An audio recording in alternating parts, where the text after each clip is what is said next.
Hello and welcome to the Gambling Files podcast, the podcast that's now able to tell you the time. It is being recorded at, let me see, it's, hang on, 20, it's 18 minutes to 4 we're recording this at. That might not be strictly accurate, but it'll do. I think you're watching stuff. Well, I might just change the time on it. My watch, you say? Why, yes, Fintan. Did you get a new watch, John? I did get a new It's looking watch. very shiny. Well, that's because it's relatively new, Fintan. Mm-hmm. Okay, so I've now set this according to the time on my... Better keep the fucking time good. Yeah, so I realised that top gambling executives, such as yourself, have watches. That is true. And I thought, I'm going to get me a fucking watch so that I can, fake it until I make it. Plus, I can tell the time within some degree of accuracy. So what watch did you get? Is it the Snoopy one? It is the Snoopy one, yeah. Nice. Hang on, I'll pop it off. And if anybody's listening to the audio version, not the video version, you can see the watch on the video version. There you go. That's very nice. And you can tell it's genuine Snoopy because the second hand ticks. It doesn't sweep. The fake ones sweep. That's how you know it's a real Snoopy watch. It's a thing. I read it on the internet, so I'm delighted with that. But we were just sitting here before we press record, and you ran your fingers through your fucking hair like somebody showing off, and I noticed something. Do it again. Go on, run your fingers through your hair, both hands. Turns out top executives wear two watches. No, this is a Whoop. It's not a What the fuck is a Whoop? A Whoop? Oh, mate. What's a Whoop? Top executives wear Whoops. A Whoop is basically, it's a wrist-based... Come closer. You're a little quiet. Sorry. It's a wrist-based heart rate monitor. Wrist-based. Yep. Fucking shit way to say it's a heart rate watch. Well, it's not a watch because there's no screen. All right. So what it does is it connects to the app on your phone. So you wear it all the time and it monitors your stats. So it's a bit like Apple fucking Health, whatever they call it, or any of these things. Yeah, but so what you're saying is that it's like a less functional Apple Watch. Well, no, because, okay. Yes, technically. Right? Yes. Right. No, you're absolutely right. But do I actually need another screen beeping at me and sending me emails and ringing and notifications and all you can tell bullshit? it not to do that, surely. Not But really. would you? Exactly, right? Plus, if I've got the Apple Watch, which like tells the time, then I can't wear my top executive watch, which also tells the time, and then I look like a bit of a weirdo with like two watches on, right?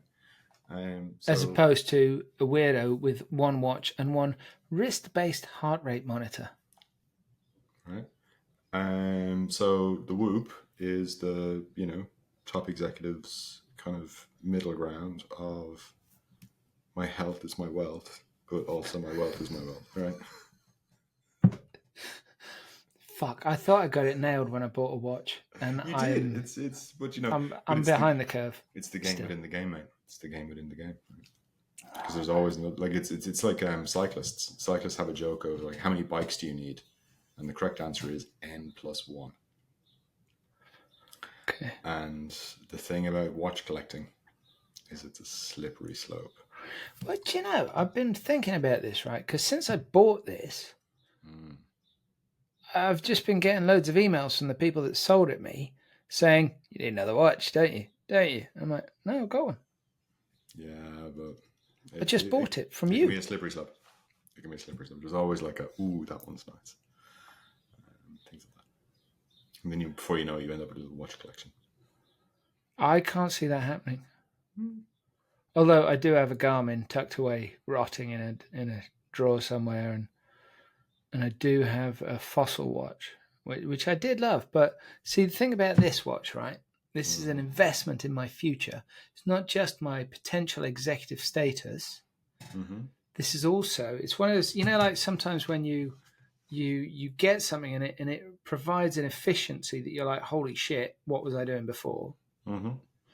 Well, I figure this has got an automatic mechanism.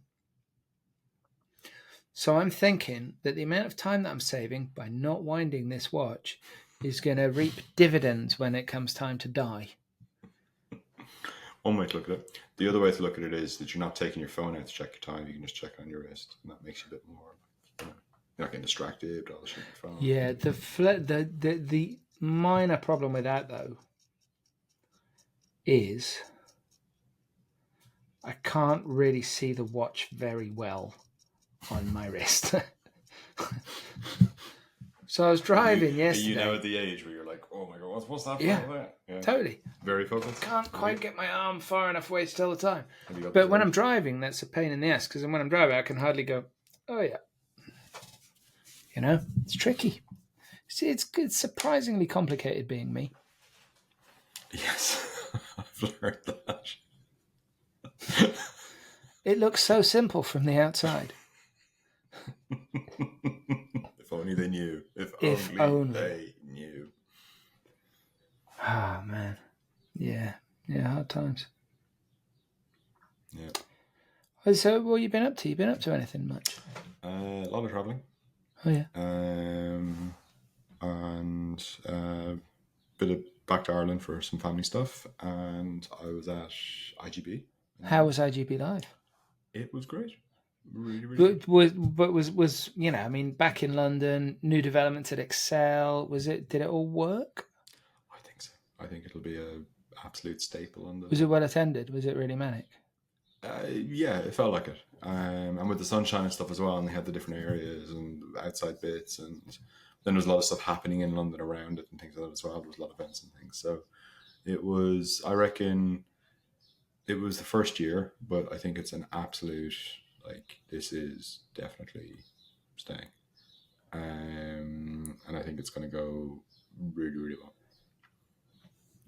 So yeah, and an excuse to go to London in the summer is always good. Yeah, well, I didn't use that excuse. I know. I was busy plugging away. But no, because I found my watch very quickly. I'm like, that one's got Snoopy on, that'll do.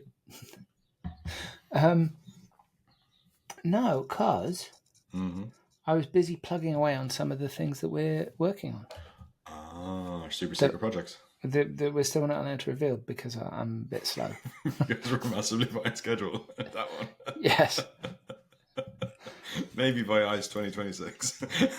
No. Long before the beat. July, I reckon. Before G. Oh yeah. No. It's all good. It's all coming along. But so I was slaving away at my desk. Come on. Which was fun, Not complaining. Why you livid up, waving your watches in the air. Your watch is probably stained by cigar smoke. And Negronis. Yeah. I'm a simple man. Not as simple as me, despite my apparent complexities. It's my life that's complex, not me. There's a lot going on, isn't there? Are you having a heat wave in Amsterdam? Because we're having a heat wave here. It's hot here. It's been lovely. It's not. It hasn't been so great here. It is a bit sticky. The dog's not getting. But then when I was in today, London, it was fuck off. Fucking raining one day. I had to go buy a coat. It's ridiculous. Was it a top executive kind of coat? Have you been when you were travelling to London and all that? Did you go business class or for that 45-minute flight or whatever it is? Maybe. Oh, you fucking did, didn't you? I used to know this guy, right? So there's okay. No one's listening to Secret Sauce time, right? Particularly around the events. There'll be so many people traveling from, say, Amsterdam to London or to whatever the event. It's a really strong signal on how well your business is doing or how well things are going. That you say to those people at the gate, "Oh, hey, how you doing?" Boom, boom, boom. You get in, sit down, first couple of rows, crack open your breakfast, whatever, and then they've all got to walk past. So it's just a little bit of a status thing. which, is one of those top executives. Flex. Flex is a good word. Flex is a good word. And, it just reminds everyone there's a pecking order. It's kind of how I think about it. Super.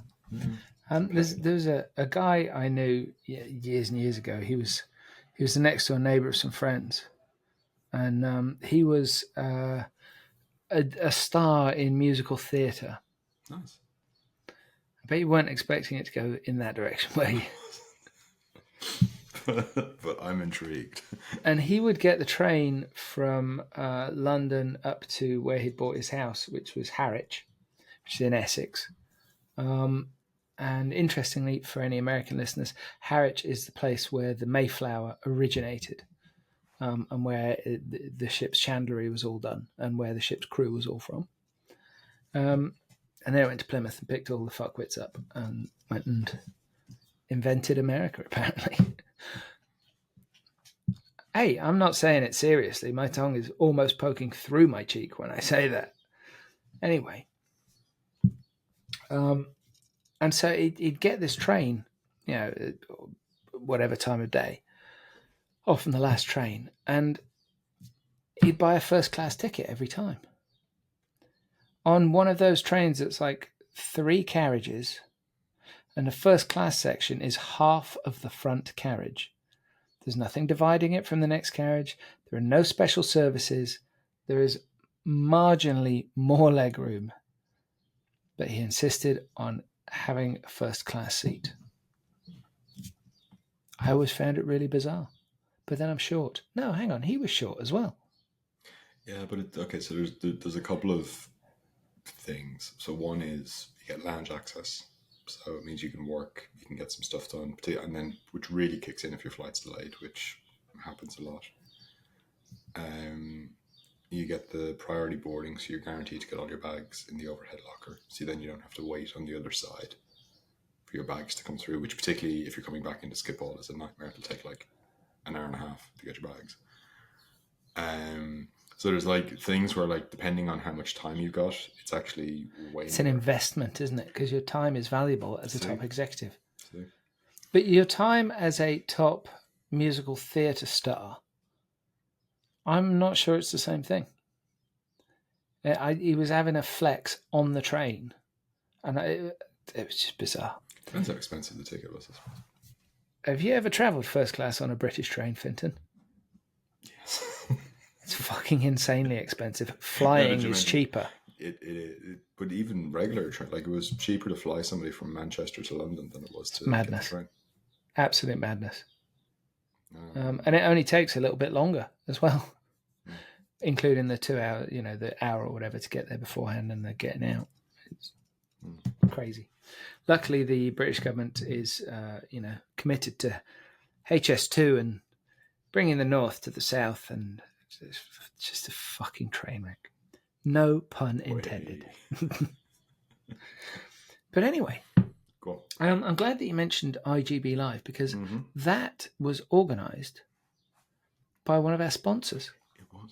Clarion Gaming. And our guest on the podcast, the episode before last, was the top man from that. Ooh. Yeah, he was good too. You missed him. It was Richard Logan. He's head of operations at Clarion Gaming.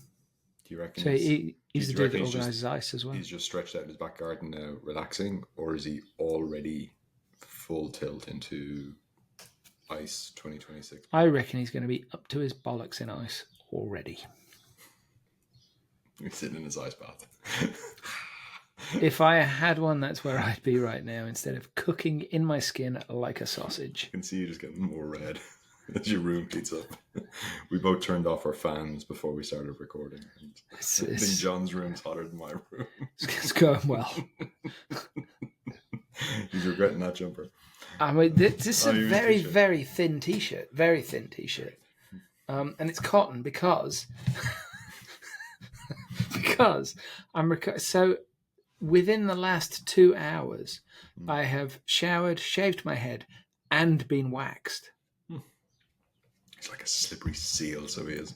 I'm very aerodynamic at the moment. Cover them in grease and just shove them down that air duct. It would be like catching a greased piglet. One of my favourite groundskeeper Willie quotes. What was that? Oh, in The Simpsons, he rips his t-shirt. There's a pig in the air duct, which is where my joke came from. And Willie comes in, rips off his t-shirt, and he's all like just jacked underneath. And it's like, no animal alive can escape a greased up Scotsman. And he fucking jumps into the air duct to go after the pig or whatever it was. Which reminds me of one of my favourite quotes from The Simpsons when Homer and Bart go into the grease business and they start stealing the school's old grease, and Willie sees them doing it and he's like, "Ah, no, my retirement grease." I can't do the accent. We have other sponsors in the shape of, well, I mean, well, I'll say, Odds Matrix. Yeah. It's a key sponsor for us, Mm-hmm. And they're very nice. They're wonderful. Yeah, they are nice. So they are basically the tier 1 provider of sportsbooks. But all the sexy ones.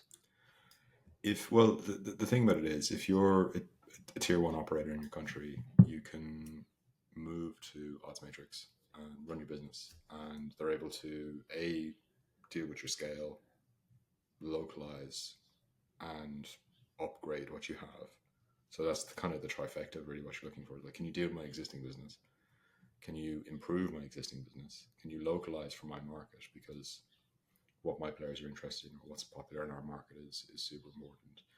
And then are you bringing the innovation to us as well, right? So that all becomes like the wish list. They've been doing it for years. They get it. They know how to do it. This is very straightforward for them. It's a safe pair of hands.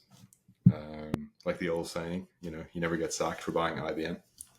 You're not going to get sacked for choosing Odds Matrix. And key consideration. That's a great little slogan for them.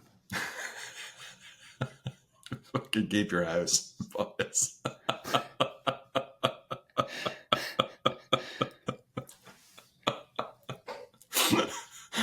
Probably needs a bit of finessing by the brand team, but I'm sure they could work with it. Fuck it, we can do that. We'll just keep on at it until we round off the sharp edges. Just needs a bit of workshop and but like, consider it a little gift from us.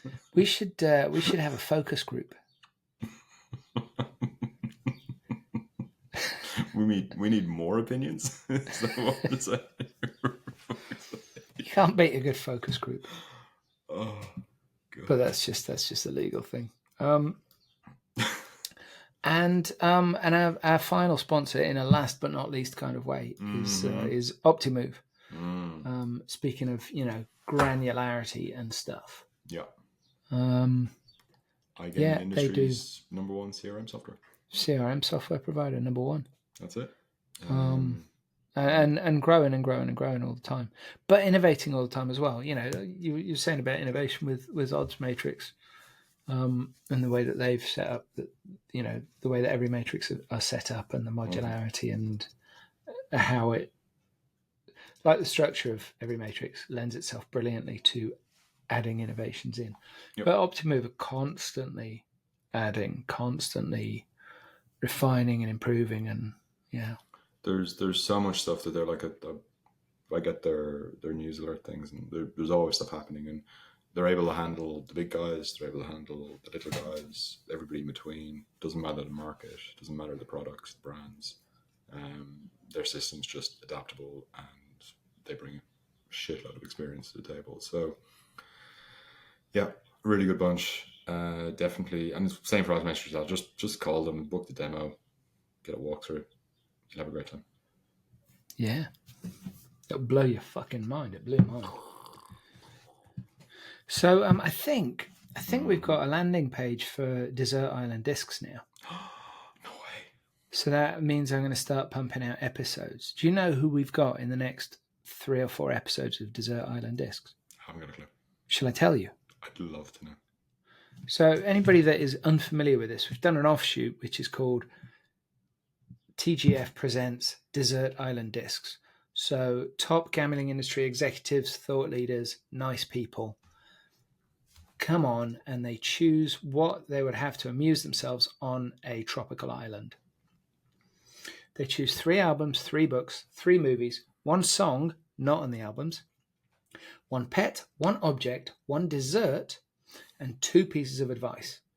1 from their younger self to their older self, and 1 from their older self to their younger self, and they choose when they give and receive the advice.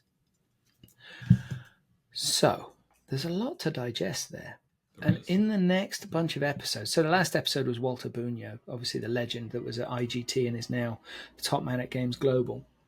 Oh, wow. And the next episode, which might be next week. Yeah, might be next week, might be the week after, will be Andrew Rhodes, top man at the Gambling Commission in the UK. Ooh. After Andrew, we have Earl Hall. Anybody interested in AI in the gambling industry will know Earl. And then we have, I think this is the way around I'm going to do this. Then we have Tracy Cohen, who's let's see if I can remember her title right. I think she's executive director for AGEM in Europe. So you probably wouldn't know AGEM, Association of Gaming Equipment Manufacturers. Okay. She is genuinely legendary in the industry, especially on the press side, because she was working with TCS John Huxley for ages and ages and ages. Knows everybody, super smart. I mean, she is a fucking legend. She's one of the best marketing and PR people I've ever met in any industry. I'm not bullshitting there. She's really genuinely, she's excellent. That's cool. And it's one of those, like, if I was on a TCS stand at an event, I could ask her about any product and she would know the answer. Nice. I like that. And like, that's pretty amazing. People that have that level of commitment plus the brain power to do something with it, they're pretty rare. Certainly none of them on this podcast. So we got Tracy, and then after Tracy we have John Connolly, who is the CEO of Interblock. Wow. Which I'm a big fan of John's. I've always said that John Connolly is the one man in the gambling industry that looks like his corporate photo. Oh, this John Connolly. Okay, yeah. And it is a little scary. But yes, so I'm a little excited about that because he's the guy who. So Interblock wanted to. Nobody's been talking about this, right? Mm-hmm. Oh no, I better not talk about it because save it. Because but also I've got to finish recording that episode yet, and I don't want John to hear this and go fuck you. Cliffhanger. Yeah, be back with that one in a couple of weeks. So they're all coming up on Desert Island Discs. Mm-hmm. Anybody that thinks of anybody else, anybody you'd like to hear on Desert Island Discs, get in touch. Make some suggestions. It's about people. It's about the industry as people because it's a relationship-driven industry, and I just think it's full of really fascinating people. Really fascinating, intelligent, funny, kind, lovely people. So that's what that's about. Anyway. Yeah, well, actually, yeah, we will be attracting sponsorships on that offshoot at some point soon. But yeah, once we've got all the other stuff up and running. This episode of the Gambling Files podcast. So Fintan wasn't here for this, which I know I sound disappointed. It's because I am. We had this. So this was a recommendation from a chap called Will Crimes. Will's at Optics PR, I think it is. Oh. And Will's a lovely dude. And Will, he's representing. So I mean, he's got an interest in this. He's representing this. He's doing some PR marketing stuff for them. So the business is called 155.io. Okay. which I've really been struggling with that as a name. Why? Well, you might as well call it 155.10. When it's written down, it looks like a price. Yeah, I see what you mean. Okay. But what they do, so we had Sam Jones on, the founder, who very quickly in the interview poo-poos the idea that he might be related to Sam Jones of Flash Gordon fame. It's slightly disappointing for me. And of course Ted, the movie, he was a famous cameo in Ted. Is this the Marble guys? Who what? The 155. Is this the guys who do the marble stuff? Yes. Fucking class. The marbles and the duck races. But they've got some really cool shit going on. It's really, really interesting. And there's one thing that we couldn't mention in the episode, but they have something fantastic coming. Genuinely, really, really, really clever. Is it stair pong? Well, they're already doing stair pong. Oh, it's on the website. They have, okay, fine. Marbles that I. But it's all about basically doing chaotic events. It's brilliant. They'd be a great sponsor for this podcast. You like chaos, lads?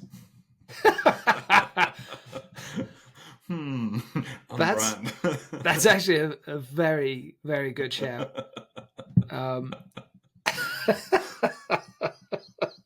Fuck, I can't believe I didn't think that while we were recording. So Sam, let me just put an idea your way.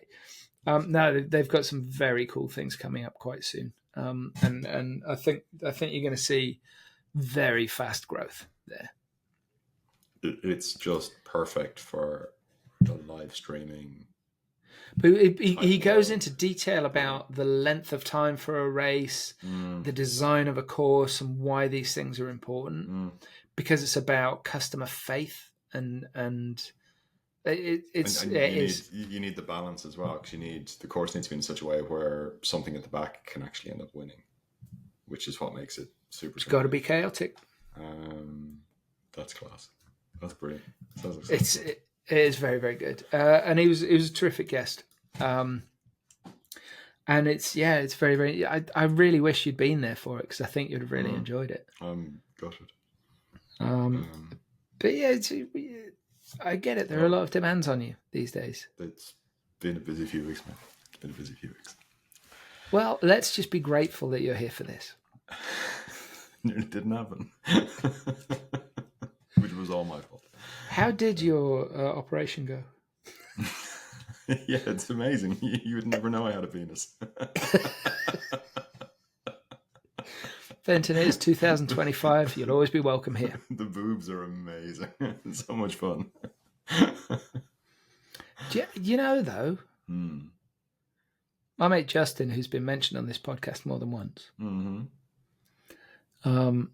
he had some mental health problems when he was in his early 20s, and it quite big things, and sort of psychosis, drug-induced psychosis, that kind of thing. Yeah. And for some people are really unlucky with that kind of thing, and it ends up being a lifelong issue. Sure. And it has been for him. And he had lots of episodes where he's in and out of hospital and psychiatric wards and stuff. And all through it, he maintained just being an absolutely lovely bloke. He is genuinely one of the nicest people in my life. And I say that with great confidence because I haven't seen him for about 4 years. But I remember he had this period. He said, I'm never coming off the medication again. I recognise that it's great. That's what keeps me even. It's not like I'm magically cured and I can stop taking it. I've just got to keep taking it. Trap, right? Yeah. He said, it's not a big deal. He said, one of the side effects is that you can grow breasts. And he said, so basically, I'm much happier than I was. And I've got a great pair now.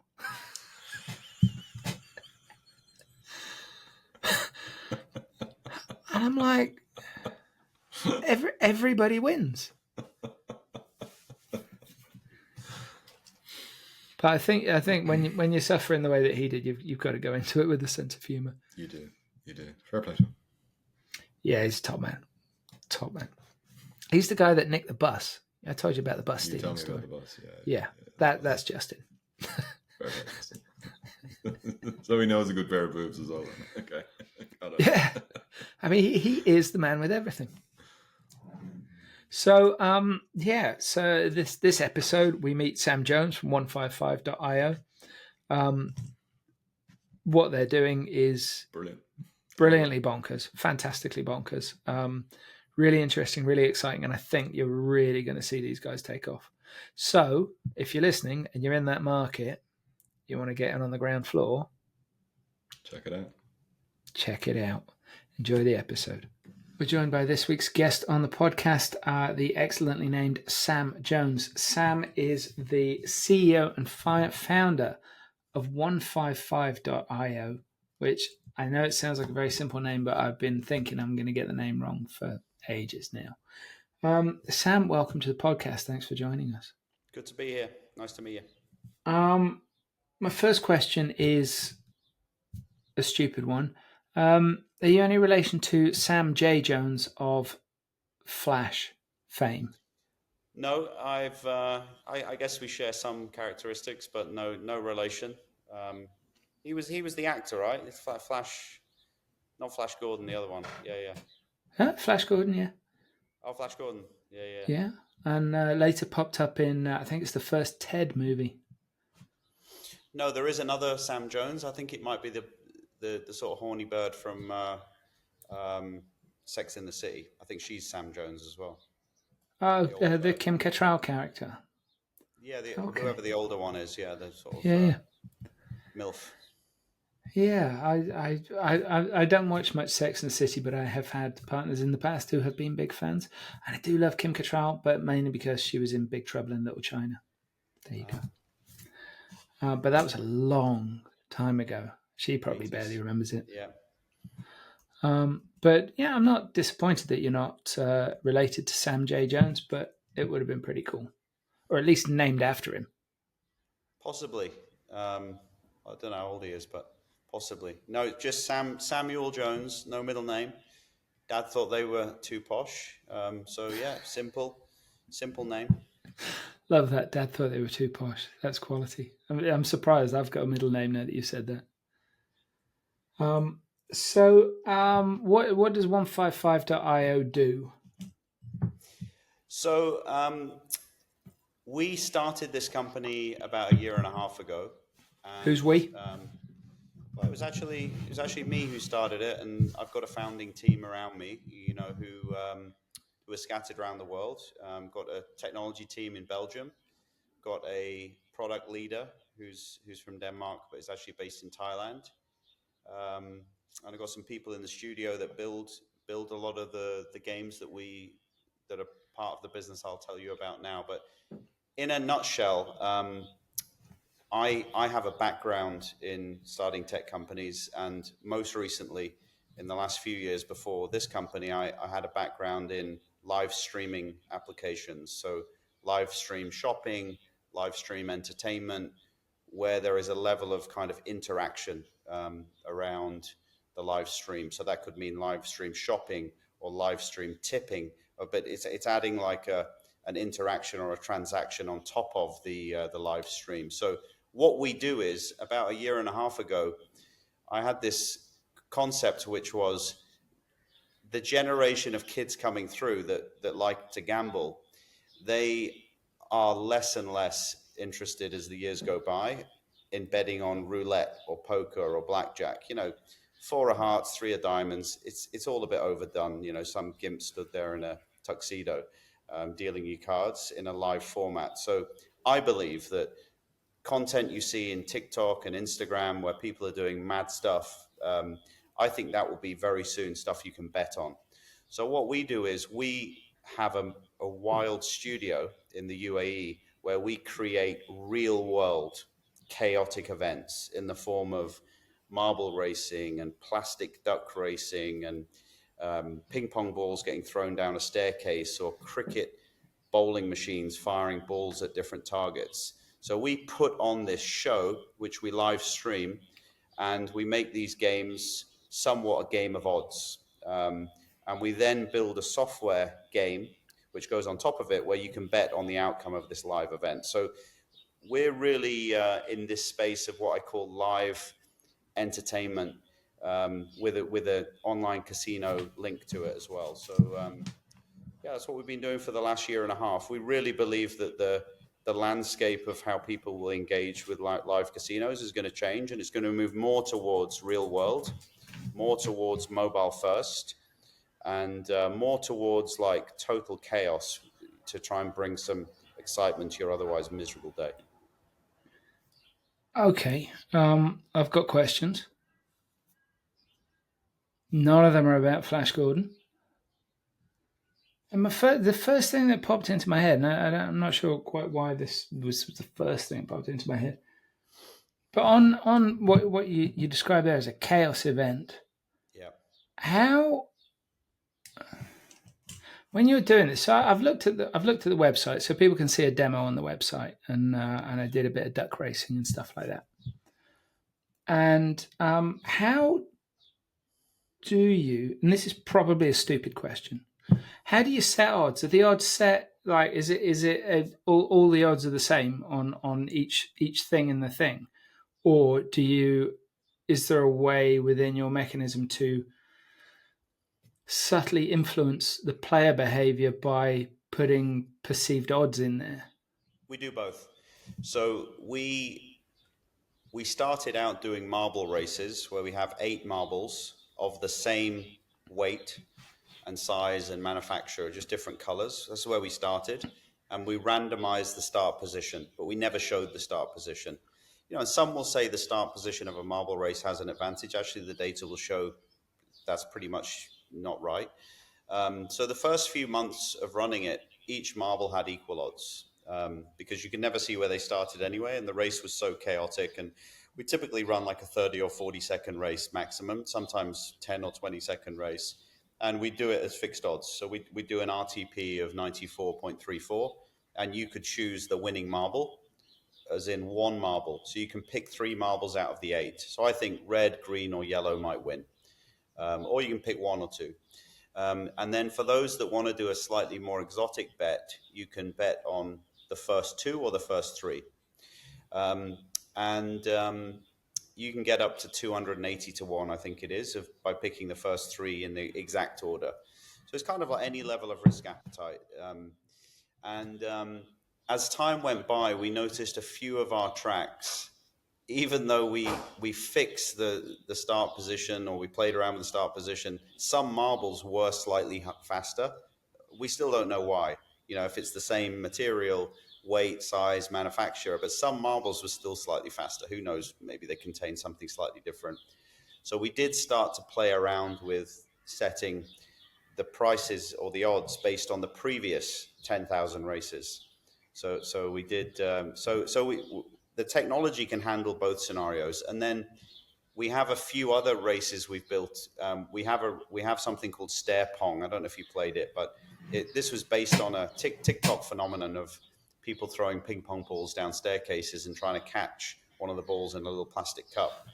So we have a game called stair pong, where 106 ping pong balls are in a robotic arm, held by a robotic arm in a Perspex box, and it tips 106 ping pong balls down a staircase that we've built, a real life staircase. And half of the balls are white. I think 20 or 30% of them are orange, 10% are blue, and there's 1 pink. So if you want a 2x, you bet on the white. If you want 100x, you bet on the 1 pink ball. And this robotic arm throws the balls down every 40 seconds, 24 hours a day. It's just like constant. I mean, it's a nightmare to be near this bloody staircase because it's so noisy. But we started to realize that what players want is a fast bet that's chaotic, that's somewhat relaxing to watch, but can give them 100x or 10x or 20x or 2x, whatever. They almost decide what the reward is, and then we deliver the game. So yeah, that's I wonder, also is there like an ASMR element to this? 100%. No, there is. When I discovered marble racing, I first saw a bunch of Chinese marble races, and they were really badly put together. That they were using like snooker balls, old school snooker balls, and the tracks were like pretty flimsy. And I didn't really like the look of these things. But then I found some Dutch guys who had one of the biggest YouTube channels in the market, and their races were made of wooden base and 3D printed corners, and the speed at which they got in their races was stunning. And some of their marble races on YouTube had 15 million views. And I said to the guy behind it, who's very, very autistic guy, highly talented individual, I said, "Why is it you think your races are so popular?" And he said, "I said, is there gambling with it? Is it live? Is it a game?" He said, "No, people find it deeply relaxing to watch the race. It's the way they move, the way they sound. It almost reminds them of their childhood, and they see themselves in the marbles." He said, which maybe they do. I don't, but maybe they do. But it is something in the way they move and the attention that the people who build our tracks, they're very, very gifted craftsmen, and there is something relaxing about seeing gravity in action. It's almost like watching the waves crash. Well, yeah, you've got the sound as well. Yeah. And that's what we've tried to achieve in the duck races. We're now in the water business, and but yeah, it's if you think about it, it's hitting all your senses. Visually it's stunning. You've got the sound. I mean, you can't touch it, but it's hitting a lot of your emotions. Now, is a roulette wheel doing that? How exciting is it watching a roulette wheel? It gives people a buzz, probably for the wrong reasons. But we just thought there's got to be a way to deliver games which is slightly more, that the 10 seconds when it's being delivered is slightly more exciting visually than Baccarat, which is essentially turning over 4 cards, 5 cards, 6 cards. It's got to be, they've got to be able to put a little bit more thought into it. But to look at this another way as well, like I have a lovely friend in the industry who is a game inventor, and he always says that to invent a casino table game, the key is it's not just got to be, you're not just going to be able to explain it to the player in like 3 sentences. The dealer's got to understand it quickly as well. Yeah. So the more complex it is, the more, and basically the kind of stuff that you're talking about, this is the,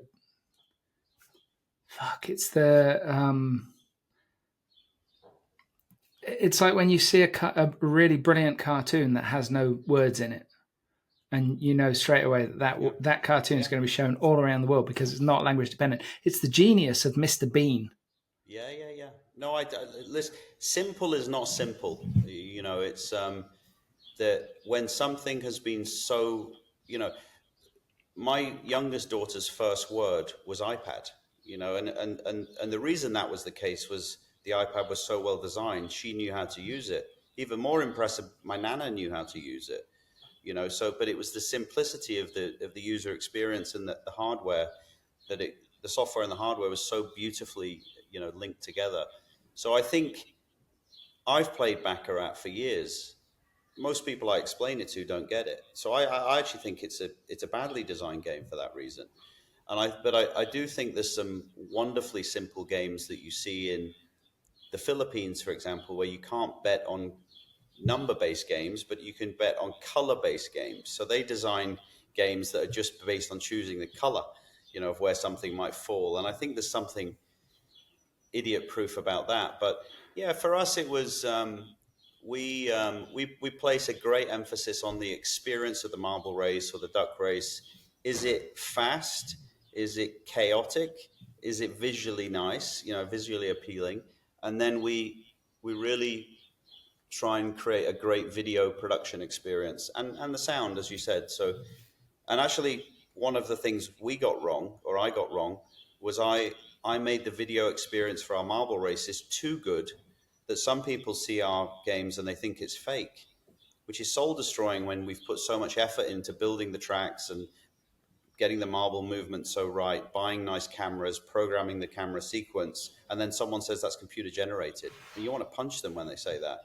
So actually we're moving more towards, with the duck racing, we're filming on an iPhone. Could you believe? We film the duck races on an iPhone because I'm actually saying to these people, tell me that's fake, and actually I want to follow the duck all the way around, I want to see the ducks following it. I want you to feel like you're in the river with the duck. But I'm doing that on an iPhone, which is way cheaper, but it looks much more real. And people are now saying, oh, these guys are actually putting the effort in and doing this properly. So, we're having to sort of make it look less polished. Yeah, it's a very 2025 statement, frankly. Yeah, it is. But no one believes anything, and even when last few days we've put a Bitcoin screen in the track so you can actually see the Bitcoin price. So you can say, these guys are actually doing it live, but people don't even believe that. So we will, but we'll get around it. We're looking at we've got some great games coming, but what you just said is, I couldn't agree more. The simplicity is the key, and I think with a duck race, you'd have to be an idiot to not understand how the concept of a duck race. You pick a color, you watch the ducks race to the finish line. If people don't get that, you got bigger issues. But the actual game and the mechanic of the game and all of that, it's completely language proof. That's what I love there. It's language proof. It's age proof. It's like, no, I went to. It's almost foolproof. I'm sure that we'll find a fool that will fuck with that idea, but for now. Yeah, I went to Europe. I've been to Amsterdam and Paris, Florence, London. All these cities have a shop that sells plastic ducks. I used to be at a company called Wish.com, and one of our top 5 best-selling products every year was plastic ducks. And not just plastic ducks, Donald Trump duck, Spider-Man duck, Einstein duck, Taylor Swift duck. I've got a giant plastic duck here. I could go get it. It's just next door. Yeah, so these things, and you've got women that like them, kids that like them. So I think someone said to me 5% of the world play slot machines. But I believe a much bigger percentage would bet on a duck race if they knew how to do it and where to do it. I would. I'm just going to go and get my racer.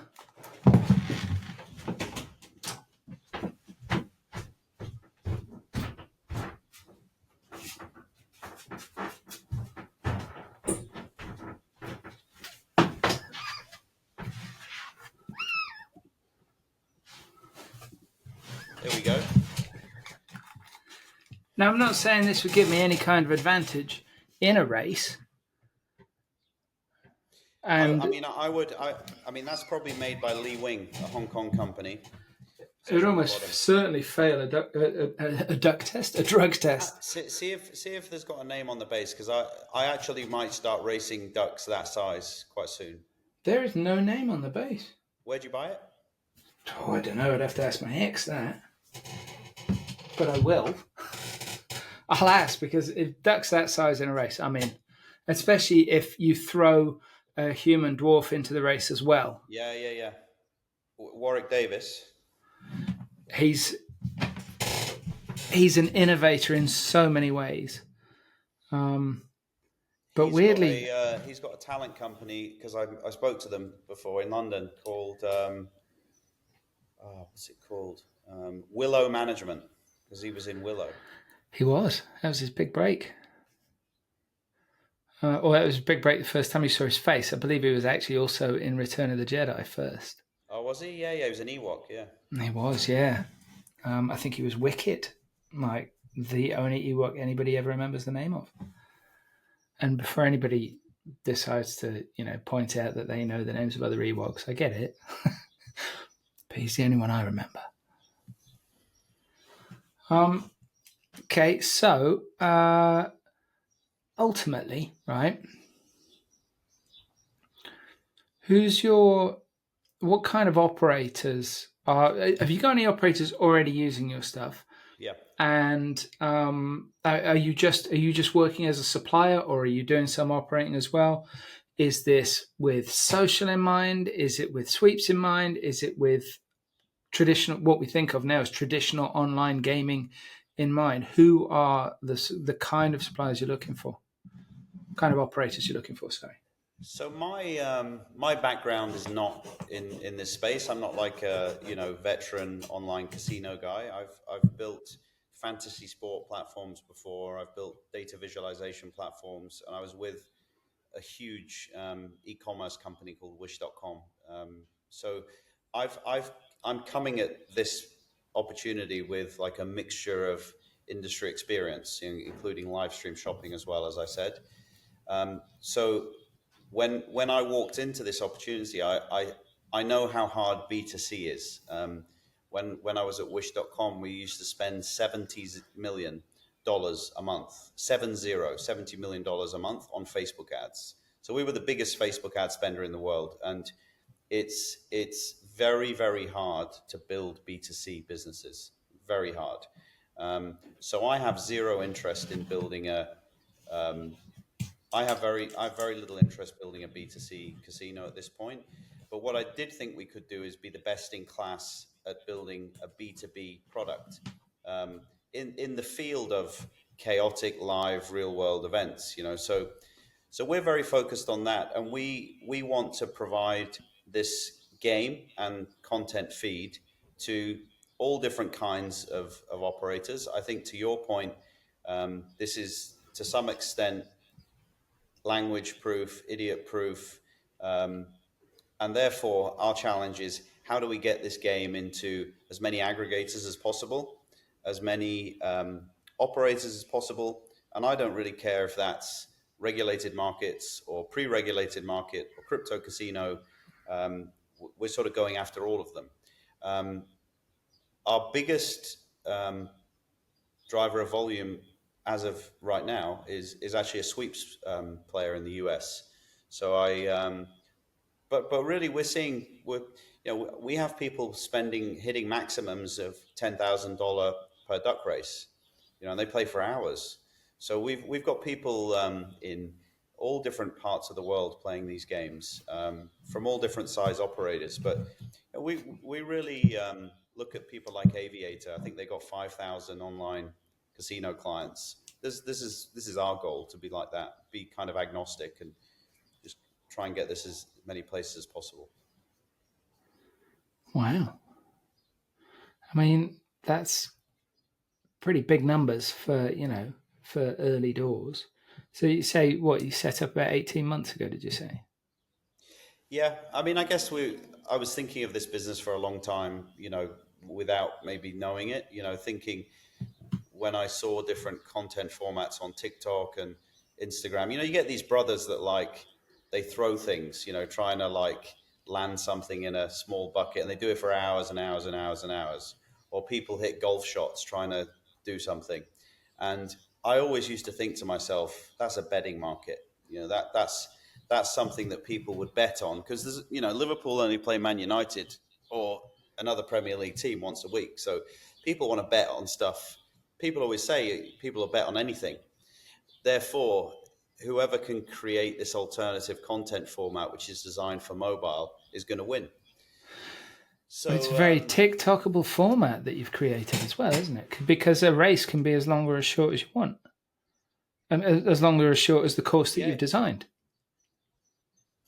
Yeah, and I think some of our games that you're going to see coming out are so simple that it's disappointing when you design multiple marble races that start out at 50 seconds or a minute 10, and they take months to build these races. There's all kinds of physics and 3D printing and craftsmanship and paint and lighting and cameras.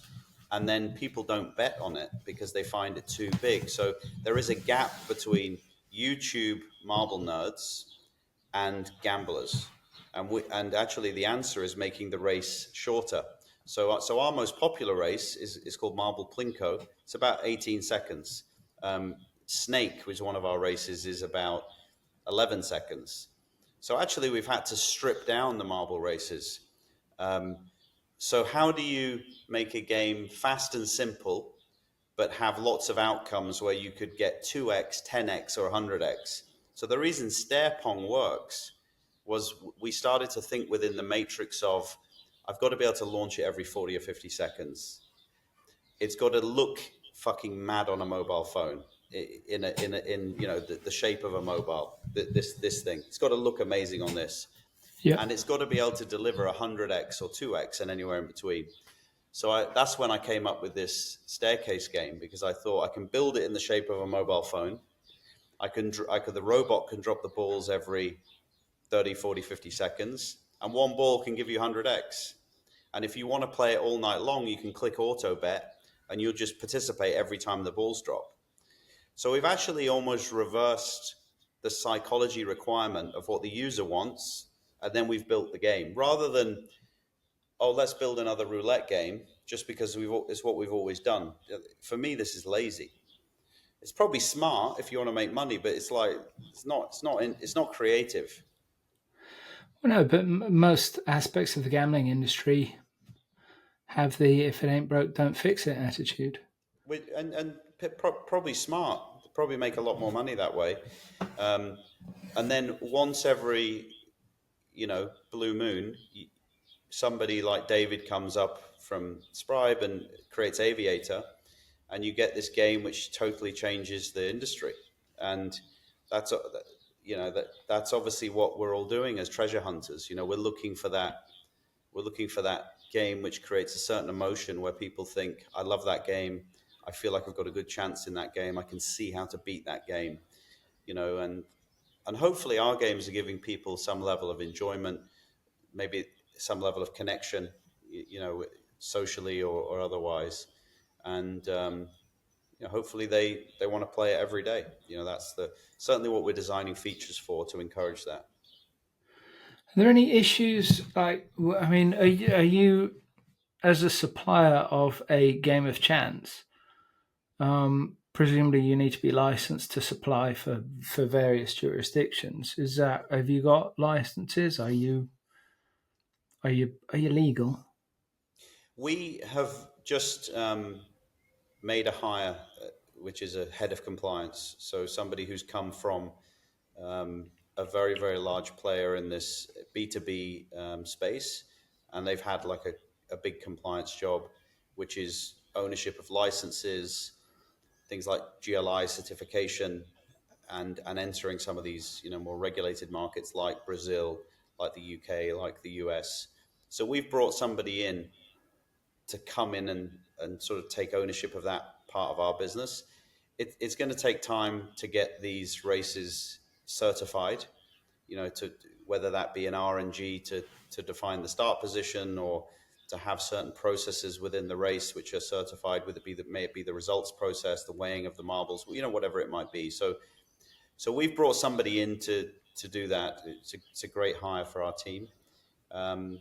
Until then, we're really providing these games to sort of pre-regulated players or crypto casinos.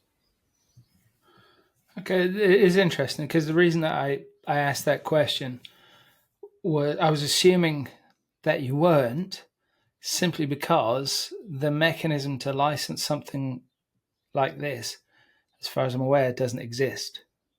Well, I mean, I was nervous speaking to GLI and some of the other players in that compliance space, but they actually really welcomed the innovation. They've never certified a duck race. That there's things that you can get off the shelf, which if you think about how the Formula One starts, there's a grid of cars. We can have an RNG very easily that basically dictates the start position of the ducks. For anyone that says, does the duck at the front have a slight advantage? Over a period of thousands of races, it probably does have a small advantage. But the nature of the race is that the ducks are hitting walls and rapids and, rocks and rapids and wind tunnels and stuff like this, even crocodiles in the Duck River. But it might be the RNG gives people some comfort that there's a random nature to the start position. But yeah, you're quite right. They've never certified a duck race. And actually, I thought that would be a headache. But actually, these types of groups, for the most part, have really welcomed the innovation. I think they must tear their eyes out or their hair out thinking about yet another card game. Whereas actually our stuff they seem to quite like. Yeah, I would imagine it would be a challenge and very different. And oh shit, I've got to go out and buy some plastic ducks. Yeah. Sucks to be me. Um, But have we're you? working on a real life crash game, which is is currently what I think about. That sounds terrible, by the way. Yeah, yeah. This is there's obviously so many crash games in the market, but again, there is a slice of the population that believes things that they believe to be real in studio. It's like you're removing the algorithm aspect from it. So we're a few weeks into building a real life crash game that again is fast, gives people the promise of a 100x return, maybe more. So that's going to be our next big game after these ones. Are you looking for drivers? Does it pay okay? It's I don't want to give too much away because there's so many copycats in this industry. So There we go. yeah, Okay, let's just call it something to look forward to. Now, something I was just thinking about, and I don't know whether you do this when you're supplying the final product, but whenever I'm explaining, when say you meet somebody at a party or something like that, not that I go to fucking parties, but if I did and I met somebody at a party, like rather than saying that I work in the gambling industry, I'd usually tell them I'm a banker or I'm an estate agent or an arms dealer, because all of those are more reputable than working in the gambling industry. But if somebody gets at me that I work in the gambling industry, then I usually explain to them very simply how things work, and it's the best example that I've ever thought of for this is when you walk into a land-based casino and you see a roulette wheel. Now, these days, pretty much every roulette wheel in the world has. I'm going to use the term billboard, but billboard is actually the version that Kame makes, which is a beautiful product, by the way. But they have the billboard. So that on a pillar next to the wheel, they have a screen, and it has information on it, right?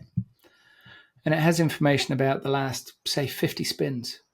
Hot numbers, cold numbers, blah, blah, blah, blah, blah. Now, logically, it's bullshit. I mean, it's all true, but the clever part of it is that somebody will go and look at that, and you might have two people side by side, and they're identical twins, and they've done everything in their lives together. One of them will look at that, they'll see it's been red on the last 5 spins. One of them will think it's been red on the last 5 spins. It's bound to be black next, and the other one will think it's bound to be red again, because we're internalizing it and doing something entirely illogical with it, really. When you're presenting your races, etc., and particularly with the ping pong ball drop, like, do you present that kind of data? Because that would be amazing. I mean, that is amazing. Sorry. Yeah, no. So I lived many years in Hong Kong, and used to go to Macau. Obviously the center of world gambling. There's way more money spent in Macau than Vegas on any given day by multiples. And if you go to Macau, the most popular game with the Chinese is baccarat. And to your point, there's always a board of a long line of red dots or blue dots for banker. And the Chinese, for the most part, are looking out for where is there a dragon. Where can they chase the dragon? Where is there and actually you'll see packs of people moving towards a baccarat table because they think there's a table hot, and they typically they chase the dragon. So that really inspired me to, when we designed this game, down the right hand side of the marble game, we always show what are the last 20 or 30 bets, so you can start to see which marble or which duck is hot, who came first, second, third. And obviously, as you say, people can interpret that however they want. Maybe the black duck hasn't appeared on the podium for the last few races, but really all you're trying to do is give some data, because everyone likes to feel like they have an edge. In most things in life, people like to think they know if a striker's coming hot in the Premier League. They like to know there's no traffic on this road on a Sunday morning. People like to think they're ahead in some way. Lucky. Yeah, lucky, or they know more than you. It's we all know people who have an opinion about everything. So yeah, we provide the data, and people can take it as they want. And obviously, the best form of data is always the odds. So if we're providing odds, you should be able to see who's hot. But in an equal odd game, it's almost more interesting because people are scrapping for any edge. That is interesting. That is very, very interesting. So, well, you said you're developing a crash game, but I mean, what's the future for what you're doing? Is it just is it as simple as get the compliance sorted and see how far and wide you can go with this? Are you going to carry on investing in innovation, in new games, in new game types? How are you going to develop? Because it, you're at a tricky point for most businesses, which is, you've recognized that there's interest there. You've got interest. People are playing the product. You've got regulated markets that will probably go nuts for it. Plenty of grey markets that will definitely go nuts for it. And it's just, what do you focus on to grow? So yeah, good question. So we're focused on a couple of different things. If I think about, we're at a point where we create 6,000 or 7,000 races a day. So we have a studio that does marble races 24/7, duck races 24/7, stair pong, the same. And we have to show up every day as a business, and through robotics and through some automation, we're delivering 6,000 or 7,000 races a day. So we're one of the things we're focused on is how do we take this type of race, duck race, marble race, stair pong, how do we take it into the regulated markets? So we've made the hire for that.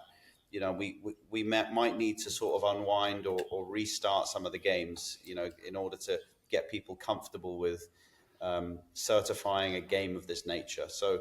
But really, I'm most interested in Brazil, the UK, US. US is a high value customer.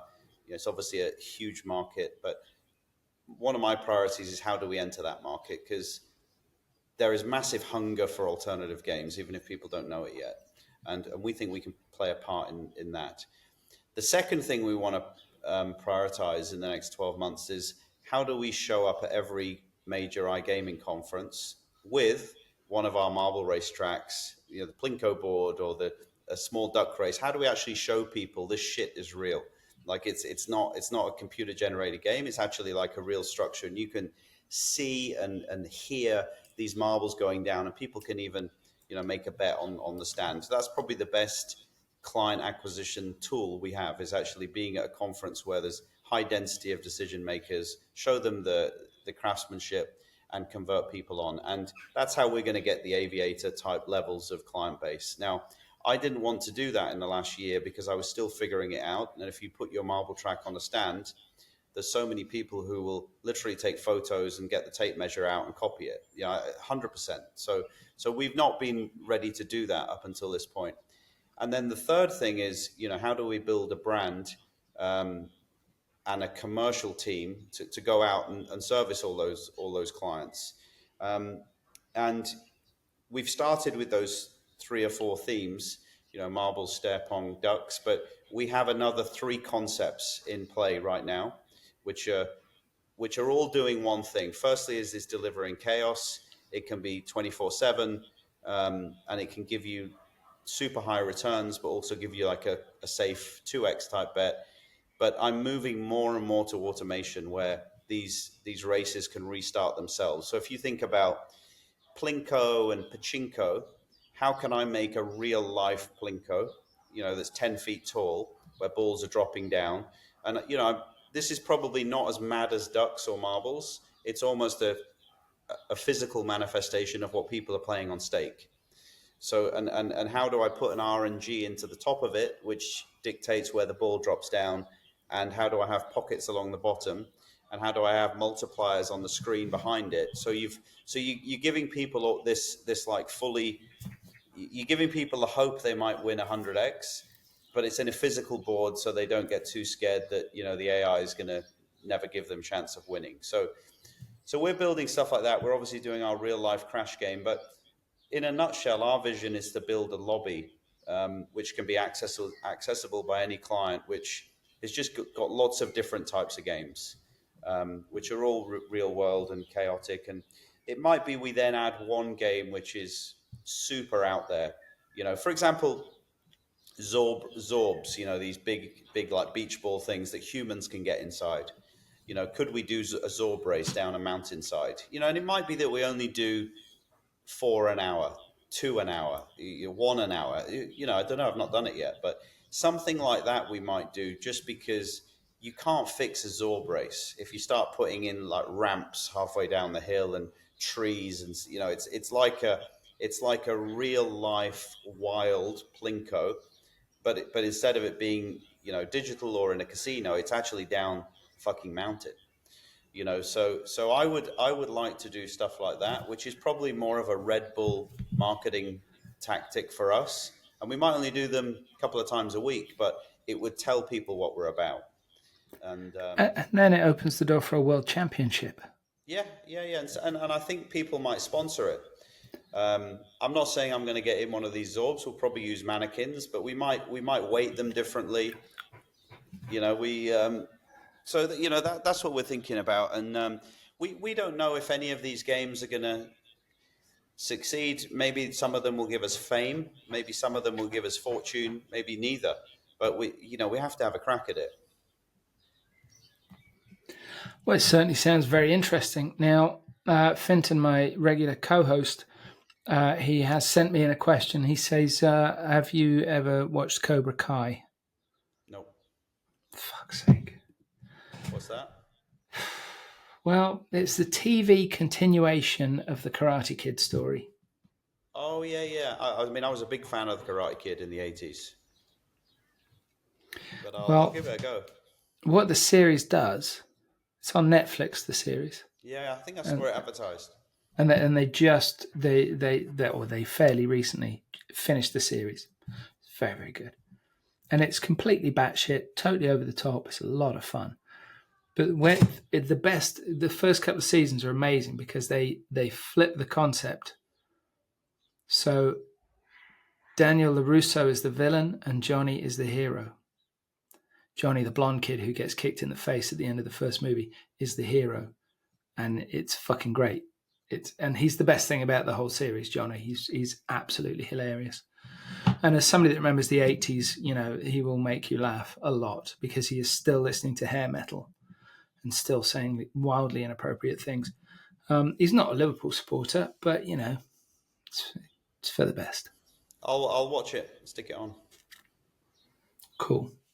Sorry about the Liverpool supporter dig there. I can't help myself. Who's your team? I never tell anybody that. United, I think, probably. No. If I was a little bit younger, that would make sense. Oh, okay. So you're a bit younger. So you're Chelsea or Arsenal, I'd say. Probably not City, but Chelsea or Arsenal. Oh no! I'm too old for most of those. I'm too old for it to be Manchester United. So possibly Everton had a decent run. Arsenal, Everton. You've also got to think, if you go back to the period where period around when you probably fell in love with Liverpool. Forest. And why? Forest. I was going to say Forest, maybe even Villa. I mean, Villa didn't win much, did they? But they didn't have a bad team. Yeah. They won a European Cup back when it was difficult to win. I played golf last week with a boyhood.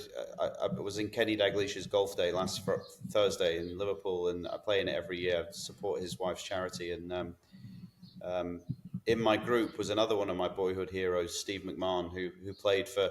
He was the youngest ever and one of the few people, I think maybe even the only person who's been captain of Everton and Liverpool. But after Liverpool's first stint, he went to Villa, and then Kenny brought him back to Liverpool. But we were talking about it the other day, and he said Gordon Cowans was one of the best players he ever played with. He's just his. Was he one of your favourites? No, I'm not a Villa supporter. There we go, Forest. No, not a Forest supporter either. Wednesday. You have already mentioned the club, but it's Arsenal. But when I started supporting them, it's a family thing because my mum was a supporter as well.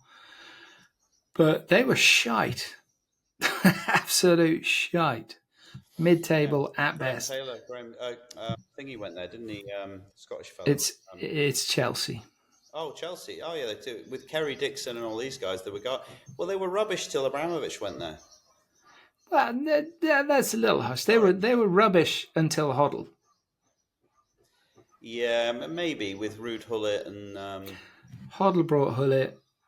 That attracted the likes of Zola and Vialli. Yeah, that's fair. Not about 95 is about that era, isn't it? And the problem is then United was so good, but Chelsea, they had like Flo and maybe they were a top 3 club. Do you know? Back then, Chelsea took more points off United in the Premier League. I don't think this is still true, but it was true for a very long time. Chelsea took more points off United than any other club in the Premier League. Yeah. Just Premier League era. There's always stats like this. I used to take great joy in that one. Because being the age that I am and living out in the wilds, I am surrounded by Manchester United supporters and Liverpool supporters. And then obviously you got Mourinho, and then they just had that. They just put that great team together, didn't they? I mean, Terry, Lampard, Drogba, Lasso. It's just a great team. Check in goal. Yeah, I mean, that was a hell of a side. Yeah, but built entirely on money. Yeah, but we look at United. Money doesn't guarantee anything. You have to run it. No, it doesn't. And this isn't a diss at Liverpool, what I'm about to say. But all successful clubs have been built on money, all of them, without exception.